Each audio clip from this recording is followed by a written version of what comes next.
दीन बंधु वो कथा कौन सी है? विप्र सुदामा बसक है सदा भिक्षा करे भोजन करे सुदामा जी महाराज भिक्षा मांगते हैं, भोजन करते हैं। कहा की पत्नी प्रतिव्रता गहे वेद की सुशीला है, वेद की रीतियां जानती है, संतुष्ट है। ठाकुर जी ने मुझे दो दिया है, मैं उसी में संतुष्ट हूँ, लेकिन कहीं न कहीं मन में अभाव खटक रहा है। एक बार मेरा कन्हैया मुझे मिल जाता, मैं अपने हृदय की जो वेदना है मैं कन्हैया से कह पाता। सोचते हैं सुदामा जी कैसे जाऊं, मेरा मित्र तो राजा है, द्वारिकाधीश है, मैं कैसे जाऊं? मेरे पास तो कुछ भी नहीं है, मैं क्या लेके जाऊं? मेरे फटे पुराने वस्त्र हैं, क्या ले? मेरे पास कोई उपहार भी नहीं है, और 6 जगहों पे खाली हाथ नहीं जाना चाहिए भैया। मैंने उसे बताया था, देवो राजा गुरु भार्या वैद्यो नक्षत्रवाचक रिक्त हस्ते न गंतव्यम तत्र कार्यम न सिद्ध्यति। देवता के मंदिर में, राजा के यहाँ, अपने गुरु के यहाँ, परिवार में जाए, वैद्य के यहाँ और जोशी के यहाँ कभी खाली हाथ नहीं जाना चाहिए। सोच रहे कैसे जाऊं? सुशीला गई है, थोड़े पड़ोसियों से धान भूसी चावल लेकर के आई है। सुदामा जी ने एक फटे कपड़े में पोटली बनाई है और कांच में दबाई है, और सुदामा जी ठाकुर जी की यात्रा पर द्वारिकापुरी को निकल गए। शीश पगान जगातन में प्रभु जाने को आहे बसे के ग्राम, धोती फटी से लटे लुपटे और पाने की नहीं शाम। द्वार खड़ो लगेगी रहो चकी सोप सुधार विरामा, अबोध गने दयाल गुलाम बताव दयाल नाम सुधा। पहुंच गए, दरवाजे पे खड़े हैं, दीनहीन अवस्था में खड़े हैं। शीश पगान झगातन, शीश पे पगड़ी नहीं है, वस्त्र शरीर पर नहीं है, पैर में चप्पल भी नहीं है भैया। दूर सोच रहे कहाँ के हैं, किस गांव के रहने वाले हैं, कहाँ से आए हैं, पता ही नहीं। कौन है? पूछा जाता है, बतावत आपन नाम सुदामा। मैं सुदामा हूँ, मैं तेरे कन्हैया का मित्र हूँ। आज मेरे ठाकुर का मित्र आया। अरे मेरा राजा इतना बड़ा राजा, उसका मित्र ऐसा है, इसके पैरों में चप्पल नहीं है, फटे कपड़े पहने हैं, बाल दाढ़ियां बढ़ी हुई हैं, ये मेरे मित्र का राजा है। लेकिन वाह वारी मेरा कन्हैया, वहां कहा गया है कि मेरे दरवाजे से किसी को भी वापस ना किया जाए। द्वार पार दौड़े दौड़े जाते हैं, ठाकुर जी से कहते हैं। ठाकुर जी रुक्मिणी जी के साथ विराजमान है। द्वारपाल आता है, कहता है, नारायण एक विधि में हमने दरवाजे पर खड़े हैं, मैंने कुचले फटे वस्त्र पहने हैं और आपको अपना मित्र बताते हैं। ठाकुर जी तब तक गंभीर थे, होगा भाई कोई आया होगा, बहुत से मित्र बचपन के थे, कोई आया होगा। लेकिन जो कहा कि अपना नाम सुदामा बताते हैं। शीश पगान झगातन पे प्रभु जाने को आहे बस की शीश पगान झगातन पे प्रभु जाने को आहे बस की लटे दुपटे पाए पारे के द्वार खड़ो तुम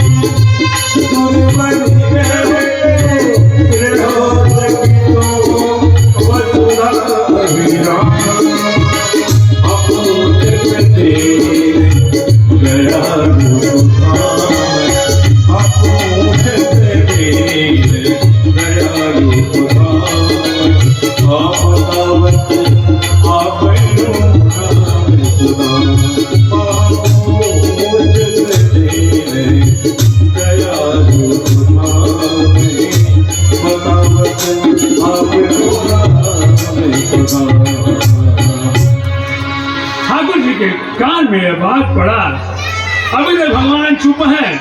एक वृद्ध ब्राह्मण आया है, मैले कुचले वस्त्र पहना है, कपड़े नहीं है, चप्पल नहीं, पैर में ठाकुर जी कुछ नहीं बोलते, आपको मित्र बताता है। लेकिन जब पढ़ा सुदामा तो छाणे राज ऐसे जी की गति जाने दो।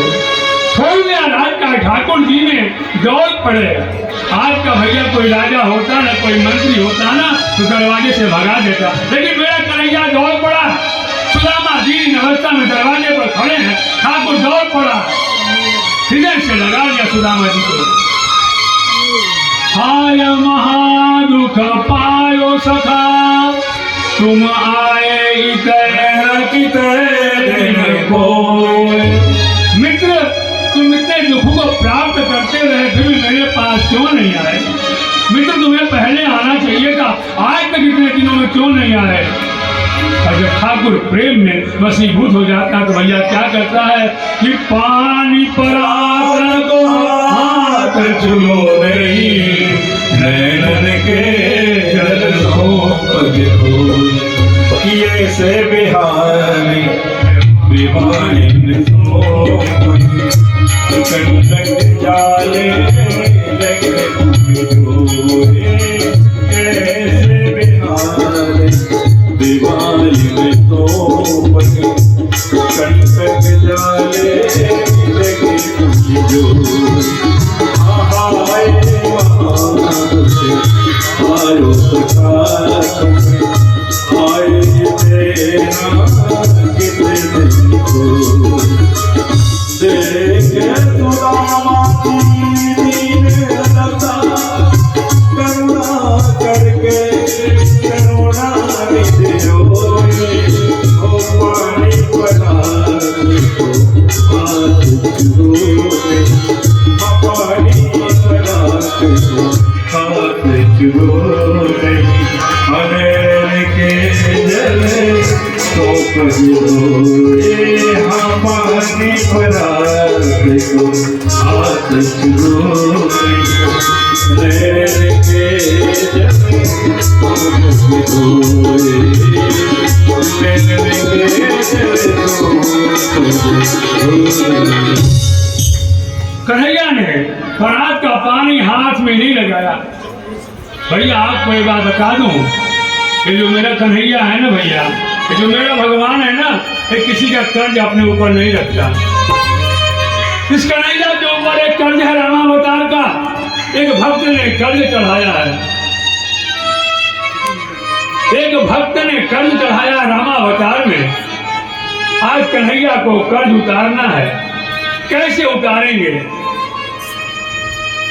एक भक्त का कर्ज है, क्योंकि ठाकुर जी क्या करते हैं, प्रबल प्रेम के पाले पड़कर प्रभु को नियम बदलते देखा, अपना मान डरे लाए पर भक्त के मान बदलते दे। मेरा कन्हैया अपने भक्तों का जो होता है अपने ऊपर ले लेता है। रामावतार में जब राम लक्ष्मण सबरी माता के यहाँ गए हैं, सबरी माता के पास कठौता नहीं है, परात नहीं है, सबरी माता ने क्या किया है, आंसुअन पंकज पाया पखारी। सबरी माता ने तो यही किया भैया, अपने आंसुओं के जल ठाकुर के चरणों पे गिराए हैं। आज वही मेरा कन्हैया कर रहा है। इसीलिए पानी परात को हाथ छुए, नैन के जल परात का जल नहीं छुआ, सुदामा जी के पाद प्रक्षालन किया है अपनी आंसुओं के जल से। सुंदर सुंदर वस्त्र पहनाए। पूछा सुदामा, अब तो वृद्धावस्था आ गई, बाल्यावस्था की आयतें तो नहीं। सुदामा जी बोले, महाराज अब तो वृद्धावस्था आ गई, कोई जरावस्था की बात में बाल्यावस्था कहाँ आ सकती है? कहने भैया तेरे से डर लगता है, तू बचपन में भी चोरी करता था। गुरु माता ने चने दिए थे कि दोनों मित्र बांट के खाना, कि कन्हैया तुमने सारे चने खा लिए थे। ऐसा तो नहीं कि मेरी भाभी ने कोई उपहार दिया हो और तुम उसे चुरा कर रखे हो, नहीं दे रहे हो। कि आगे चना गुरु मात ले